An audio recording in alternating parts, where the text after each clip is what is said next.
Hello YouTube, we're Critical.Failure. I'm Edward Burns. I'm Brandon Wynn. And today we're going to continue talking about the Blood Hunter. We're talking about the Ulta of the LycanThrope.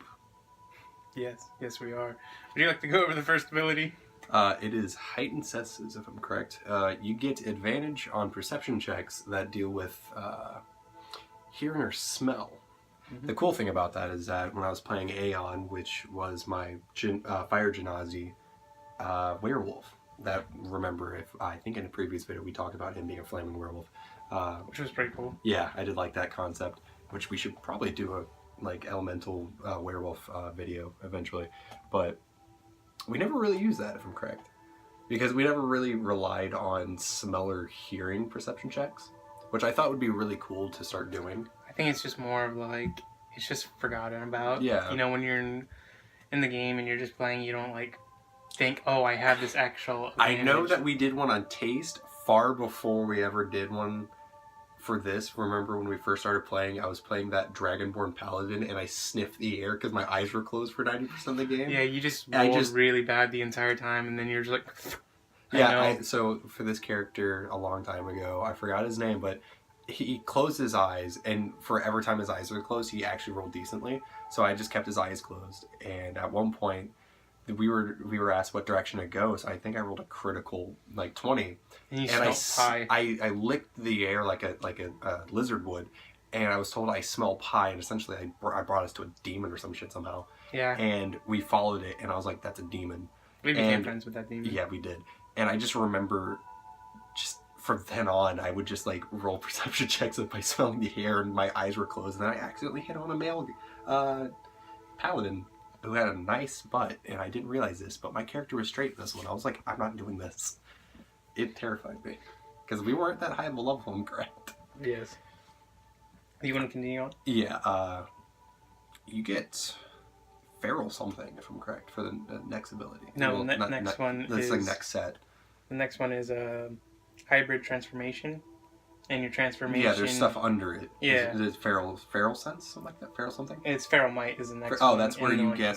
Yeah, feral might you get... But first, let's talk about the form itself. You get 2 uses. It lasts 10 minutes. And I believe you regain it on a short rest. Mm-hmm. And then, you know what feral might does? No. I really don't. You add half of your proficiency to melee weapon damage. That's really good. And you gain advantage on strength checks and strength saving throws, like Barbarian Rage, but really less efficient. I don't think I ever rolled the proficiency to my damage. I think I just put it into my attack bonuses. So that probably... No, it's supposed to go in damage. Yeah, I didn't realize that. And under that, you gain Resilient Hide, which you resist bludgeoning, slashing, and piercing damage. So essentially, it's weapons. Like rage minus having to use it as a bonus action. For now it's a whole action because it takes an action to actually transform right now. Yeah. Later on, it will become a bonus action. But and that's also from weapons that aren't silvered. Okay. Because if they are silver, it'll just cut through your resistance. Yeah, and then you do double damage. And if you're not wearing heavy armor, you get +1 to your AC. Which is useful. Mm-hmm. So imagine getting studded leather with that, and then you get a shield. So if you have a max dex, that's what? 17. No. Yeah, 17 plus that would be 18. And then you get the shield is 20, and then you get the feet, you get a 21 in AC. So imagine power charactering that guy. How do you go from 17? Because it's studded leather. If you get max dex for how we roll anyways. Isn't that like 12 plus dex? It's 12 plus dex would be 17. And then you get the +1 while you're in that mode, be 18. Plus the shield, which is a +2. And then you get the feet, which would give you a +1 to AC or something. Which feet? It was some way that Wesley got a feat to where if you do something specifically, you got a +1 to AC. I think it was fighting style. There's dual wielder. I don't remember how it went specifically. The Blood Hunter does not give that fighting style, I don't think. It was something weird that he did specifically to where he got a +1 to AC. Yeah, but he was a fighter. It was a different class. I mean, I homebrewed literally a feat to where if I went to half health, I would essentially be able to dual wield fucking great swords, but I was only able to do it for a turn or 2. Anime logic. It was meant for that. Just specifically, just for pure fun. The next part of this is predatory strikes. Um, it just takes one action to Crimson Right both your claws. Which we do as essentially. Actually, a single bonus action, my bad. Yeah, we do that naturally. We're just like, we're righted. And you can use dexterity instead of just strength for your damage with your claws. Which is really useful because I always make my characters more dex-based. And whenever you use the attack action, you can make an additional attack with your bonus action. So it's essentially taking the... It's not dual wielder. Oh, it's just if you use two weapons in general. There's a feat that allows you to use non-light weapons. Your damage for your unarmed strikes is a 1d6 slashing. And it goes up for specific levels. Yeah, it becomes a 1d8 at level 11 and a d10 at level 18. I think 18 is a little bit high, but I understand. Yeah, I think it's pretty high too. But you get your d10 for like Crimson Right at like level 17. The next part is Curse Weakness, which you have vulnerability to silver weapons, which that means all the weapons will deal double damage. That's obvious. Then you have Bloodlust, and Bloodlust is something that we had controversial for a while because I remember for a bit it was until you pass your wisdom save, and we had huge complications with that because we were trying to just play a werewolf character in general, and then this came out, and if I'm correct, it changed that for us. Well, yeah, because we didn't know how to do lycanthropes, but if you actually look in the monster manual, it's actually pretty easy to play a lycanthrope character. They tell you like what to add on to like as a template.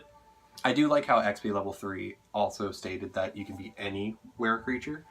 I chose lycanthrope werewolf for some reason, even though I could have been anything. I mean, it's the most iconic. Yeah, and I thought it'd be really cool. I like XP level 3's idea of a weretrout, and it's just like half fish. I really like that. I found that so funny. Yeah. I give it to them. That was great.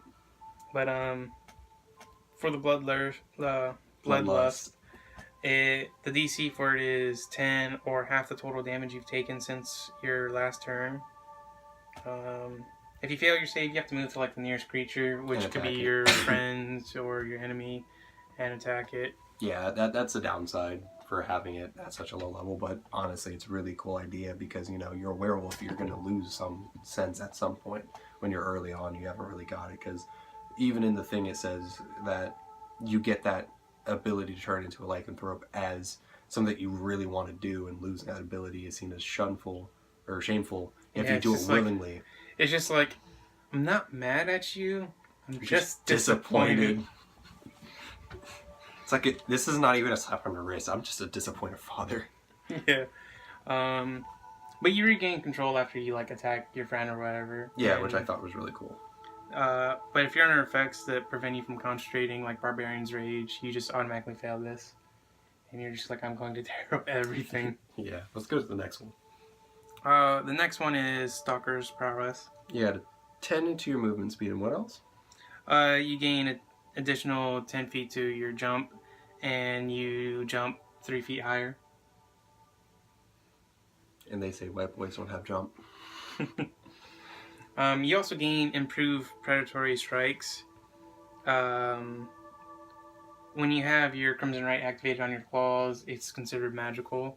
That's really useful.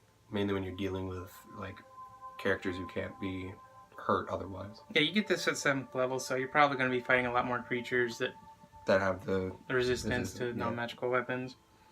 At level 11, you gain Advanced Transformation.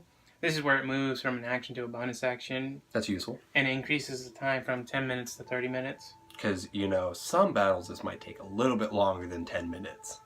And then you also gain Lycan Regeneration. That's 1+ your Constitution modifier, if I'm correct. Per round? Yes, but it has to be if you have, like, no more than half your hit points. Yeah, so and if you're unconscious, meaning 0 hit points, it does not work. Sorry, guys. Which would be cool, you know? It's like, yeah, you're just like, I'm up, I'm down, I'm up, I'm down. And it's like, bro, it's like Ford, and I know you haven't seen this in a specific episode of Critical Role, into which he got healed, went back down, got healed again, and then got back knocked unconscious. And they're like, you have to have, like, concussion. think that was done for that one. So yeah. Well, there's also Beastly Precision. I know. I was talking about like the Lycan regeneration. You gain a bonus to your attack rolls for melee. That's good. Equal to half your proficiency bonus, which is pretty nice. Yeah, because doesn't it get to like a max of 6? Yeah, so once you reach like really high levels, you're getting +3 on top of that. Yeah, that's really useful. That's like, I'm not going to miss. Yeah. If that was a rogue, it wouldn't miss.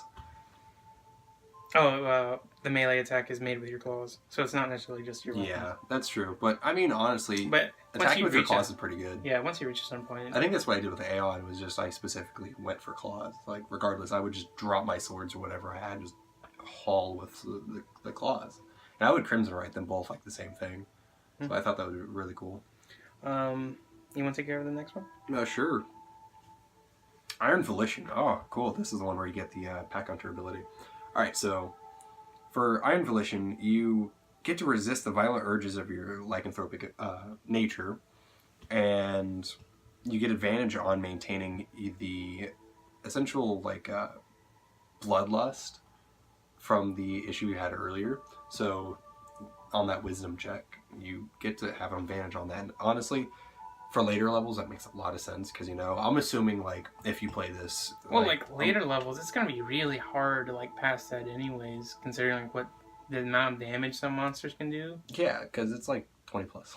And it's always the thing that's higher, so it's, and it's halved, so imagine getting, 30 damage, or even way higher than that, and you don't have advantage on that. That'd be near impossible. And then you get Pack Hunter, which is, most people know, wolves have that. You get, any ally within 5 feet of a creature you get advantage on. And then the very last thing is Hybrid Transformation Mastery, into which you get to use your entire hybrid form 3 times, and you get the Blood Curse of the Howl, which is a really cool blood maledict, that essentially as an action, any number of creature within 30 feet of you becomes fearful of you. They get spooked. Yeah, they get really scared. And they have to pass a wisdom saving throw of DC of 8 plus your proficiency plus your wisdom modifier, which not high for my characters. Or they become frightened of you until their next turn. If they fail the saving throw by 5 or more, they're stunned until the end of their turn. Of your next turn, I should say. That's pretty useful, right? Yeah, that's a couple free hits. And it has to succeed the next saving throw. A creature that succeeds its saving throw, is immune to the blood curse for the next 24 hours, which that's really cool. It's where it's you're not that really spooky. And if you amplify it, essentially any number of targets within 60 feet, so it only really amplifies the distance by 30 feet, which in my opinion is really not worth it, but I can see how it could be if you're in a minion situation, into which is a 4th edition thing if I'm correct, where it's essentially you're outnumbered and the minions can still do their damage against you. So it's even though they have 1 hit point, it's they can still do 1d8 damage and plus their modifier against demons, which is it could also be useful if you're outnumbered and you just do this just to run away. Yeah, it's very useful. But I just find it funny how they're oh, you're a were creature and you roared at me. After it gets scared the first time, it's I'm not impressed. You did it before. It's kind of lame the second time I think around. It'd be funny if you have a very low modifier as it is, and it's say you have a proficiency bonus of 3, and so you have when you go a plus for the 1. howl, your voice just cracks. Yeah, it's you try to do something and instead of howling, raw here type of, you just you're just yeah, and it's someone kicked the weird chihuahua that I wanted to do with the gnome. It's you're just and you're just hopping around. I thought it'd be really funny. Well, that is our time limit that we have for this video, guys. We'll be should we do Profane Soul or the Mutant next? I would say Profane Soul is next.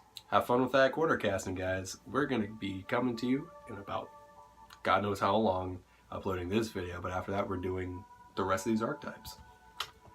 Have fun, guys. See you next time. Subscribe, and don't forget to follow us on our Instagram, Critical.Failure.